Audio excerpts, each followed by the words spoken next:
Let's go.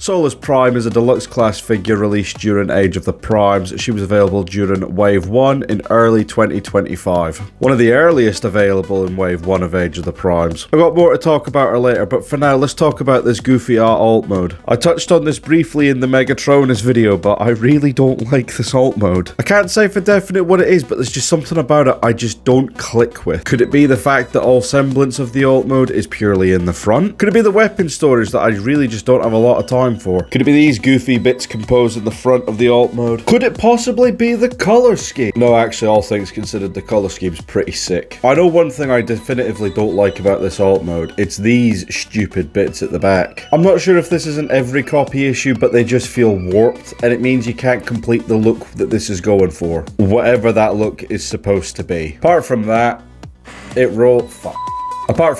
rolls relatively well. Painted wheels is something you fucking love to see. And while I kind of shit on the front half of this alt mode, I really quite like the colour and some of the aesthetic layout of it. The grille, the hood, and the way it all flows back to the central cockpit just looks really nice. Here she is with her big brother Prima. That's right, he finally turned up. Here she is in full glory with her even bigger brother Megatronus. And I will be sticking with the symbolic sibling relationship over some of the other ones that have been suggested. Granted, if you follow through on the route of the Pantheon where they're all the equivalent of the Greek or Roman gods, I suppose they're all fucking each other, really. Here she is with the new mold fembot that opened the previous line, Legacy United, complete with an alt mode that I think is considerably better than Solus's. And finally, here she is with a figure everybody owns.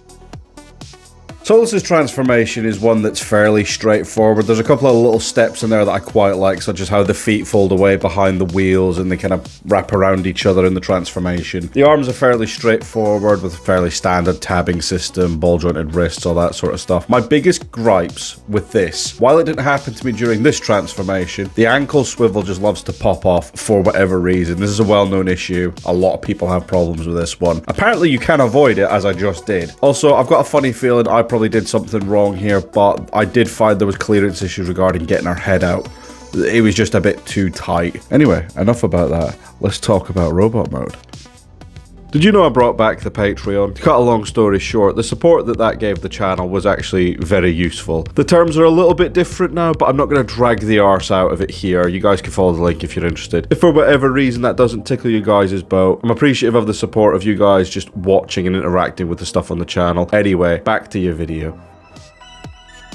And with a fairly straightforward transformation out of the way, we have Solus in her robot mode. How does it fare? A deluxe figure honestly has no right being actually this poseable. Find me another deluxe figure that can pull off this pose. Go on, I dare you. I double dare you, motherfucker. Shitposting aside, there's no reason to get that heated over her. Her head design is one that I actually really enjoy. One thing I haven't really brought up, granted this is purely in Discord conversations, is the fact that she has molded hair out the back of her head. That's a cool feature. It doesn't do anything, but I just appreciate it existing. To reflect her status as Holy Blacksmith, she also has a apron accessory thing. It poses, you can move it if you need to get it out of the way for posability's sake. I'm sure I've seen one or two people make dick jokes about this thing, and you've been smoking something out of a fucking shoe if you think that that's what that looks like. But anyway, enough about degenerates. Let's carry on talking about Solus, because I want to get this over and done with. Her trusty super cool accessory is the Forge of Solus Prime. And yeah,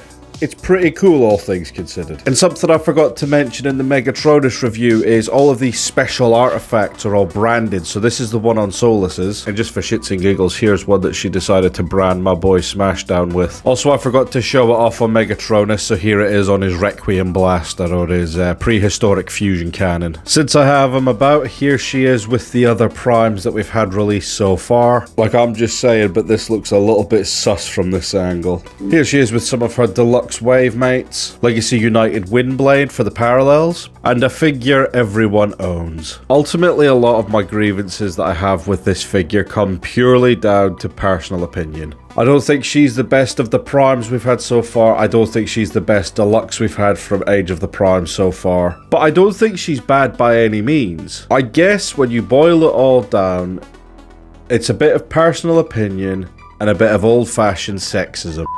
It's just one of those things, it's personal opinion. You know the old saying, you could take a horse to water, but you can't make it like Age of the Prime Solus Prime. She was released for standard retail price, you could probably still get her at the moment. And let's see what the wheel will bring us for next week.